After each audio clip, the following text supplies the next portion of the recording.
നിങ്ങളെ വാർസോയിൽ എവിടെയെങ്കിലും ഏതെങ്കിലും ഗവൺമെൻറ് ഓഫീസിൽ നിങ്ങൾ TRC ടെമ്പററി റെസിഡൻഷ്യൽ കാർഡിന് എടുക്കാൻ കൊടുത്തിട്ടുണ്ടെങ്കിൽ എൻ്റെ ഈ പുറകെ കാണുന്നത് ഇത് ഈ ഓഫീസിനകത്താണ് ടെമ്പററി റെസിഡൻഷ്യൽ കാർഡ് നമുക്ക് കളക്ഷന് വരുന്നതും ഫിംഗറിങ്ങിന് വരുന്നതും. ഇതിനകത്ത് കാഴ്ചകൾ ഞാൻ കൃത്യമായിട്ട് നിങ്ങളെ കാണിച്ചു തരാം. നിങ്ങൾ ഈ വീഡിയോ സേവ് ചെയ്ത് വെച്ചാൽ നിങ്ങൾക്ക് ഉറപ്പായിട്ട് ഉപകാരപ്പെടും. വാർസോയിലാണെങ്കിൽ നിങ്ങൾക്ക് ഉറപ്പായിട്ട് ഉപകാരപ്പെടും.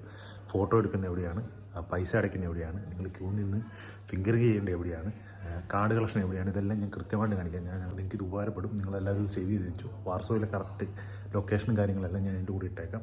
പക്ഷേ ഇതാണ് ഗൂഗിൾ ലൈവ് ലൊക്കേഷൻ. ഈ ലൊക്കേഷൻ അടിച്ചു കൊടുത്താൽ നിങ്ങൾക്ക് ഈ ഓഫീസിൽ കൃത്യമായിട്ട് വരാം. ഈ ഓഫീസിൻ്റെ പ്രത്യേകത എന്ന് പറഞ്ഞു കഴിഞ്ഞാൽ ചുമല വെള്ള ബോർഡിൽ എഴുതിയിട്ടുണ്ടായിരിക്കും. സമയം കാര്യങ്ങളെല്ലാം അവിടെ എഴുതിയിട്ടുണ്ട്. അകത്ത് കയറി ഫസ്റ്റ് ലെഫ്റ്റ് കാണുന്ന ആളുകൾ ഇരിക്കുന്നിടത്ത് ടോക്കൺ കിട്ടും. ടോക്കൺ എടുത്ത് മുന്നോട്ട് പോകുമ്പോൾ ഫസ്റ്റ് കാണുന്നത് ഫോട്ടോ എടുക്കുന്നത് വെച്ചാൽ നേരെ അകത്ത് വരുമ്പോൾ ഒരു സ്ക്രീനുണ്ട്. പച്ചയും ചുമലയും ബട്ടണുണ്ട്. ആ ബട്ടനെ പച്ച ഞെക്കുമ്പോഴത്തേക്കും നമ്മുടെ ഫേസ് കറക്റ്റ് വരും. ഫേസ് കറക്റ്റായിട്ട് ഇരുന്നിട്ട് ഒന്നുകൂടെ പച്ച ഞെക്കുമ്പോഴത്തേക്കും പിന്നെ പുറത്തിറങ്ങി കഴിഞ്ഞ് നമ്മൾ കാർഡാണെങ്കിൽ കാർഡ് സ്വൈപ്പ് ചെയ്യുക. അത് കഴിയുമ്പോൾ ഫോട്ടോ വരും, ഫോട്ടോ എടുക്കുക. അത് കഴിഞ്ഞ് ഇപ്പോൾ ഇനി കാണിക്കാൻ പോകുന്ന മെഷീൻ എന്ന് പറഞ്ഞാൽ ഫിംഗറിങ്ങിനും കാർഡ് കളക്ഷനും നമുക്ക് ഇതേ തന്നെ പൈസ അടയ്ക്കാവുന്നതാണ്. കാർഡ് സ്വൈപ്പ് ചെയ്യാനുള്ള ഇതുണ്ട്.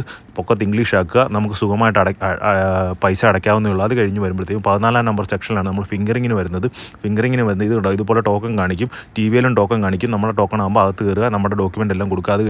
അത് കഴിഞ്ഞ് 1 തൊട്ട് 12 വരെയുള്ള സെക്ഷനിലാണ് കാർഡ് കളക്ഷൻ വരുന്നത്. കാർഡ് കളക്ഷൻ സെക്കൻഡിൽ വന്ന് കഴിയുമ്പോൾ അവിടെ ഒരു ആൾ നമ്മുടെ നമ്പർ വിളിക്കുമ്പോൾ അകത്ത് കയറുക, പാസ്പോർട്ട് കാണിക്കുക, വന്ന മെസ്സേജ് കാണിക്കുക, കാർഡ് മേടിക്കുക. ഇത്രയേ ഉള്ളൂ. അപ്പോൾ നിങ്ങളുടെ കൂടെ ഏജൻറ്റായാലും വക്കീലായാലും ആര് വന്നാലും നിങ്ങൾക്ക് അത്ര ഉപകാരമായിരിക്കും. പിന്നെ ഏത് ഗവൺമെൻറ് ഓഫീസിൽ പോകേണ്ടത് എവിടെ ചെന്നാലും ഇങ്ങനെയൊക്കെ തന്നെയാണ്. പിന്നെ 440 രൂപ അടുത്ത് ഫിംഗറിങ്ങിന് പേ ചെയ്യണം, 100 രൂപ കാർഡ് കളക്ഷനും പേ ചെയ്യണം. അത് ഈ മെഷീനെ തന്നെ ചെയ്യാം. പിന്നെ എന്തെങ്കിലും സംശയം ഉണ്ടെങ്കിൽ നിങ്ങൾക്ക് DM-ൽ SMS അയക്കും. ഞാൻ നിങ്ങൾക്ക് റീപ്ലൈ തരാം. ഓക്കെ.